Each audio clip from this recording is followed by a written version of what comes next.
the Right. nuclear options there. So the last time he was on was number 397, which was Insulin, Type 2 Diabetes, Fanny Packs, and Hypoglycemia, produced by PA Isabel Valdez, a fantastic producer for the show.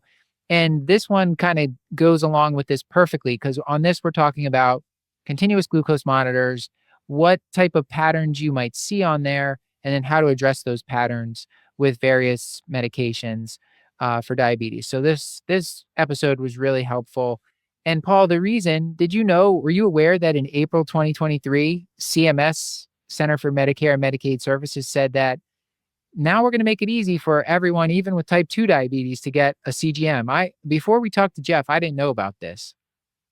Oh, I knew about that. And part, I work with an incredible pharmacist at the practice that I'm at now, who's sort of really on top of those things and does a great job of helping to manage under collaborative practice agreement diabetes. So I was aware of that. I know previously, Matt, I think you had to be injections up to 4 times per day to get it covered by a lot of insurances. Then even then it was a prior authorization submitted. Right. Then you have to figure out, which was covered by what insurance. It was a lot of work, but now it has gotten much easier and it's becoming more standard of care, I think, for people who are on injectable medications for their diabetes. Yes.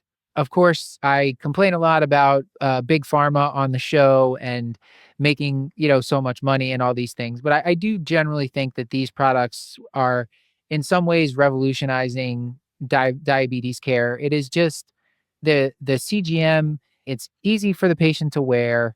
It gives them a lot of information. It can alert them with alarms when they have highs or lows.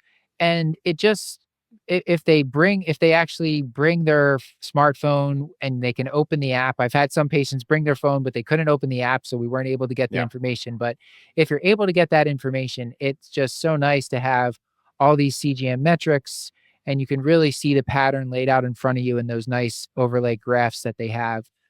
So Paul, I found them to be really helpful, and it's also more just for certain patients that don't want to prick their fingers all the time. It's good news for them too. Yeah, that's right. It's less burdensome, but it's also empowering.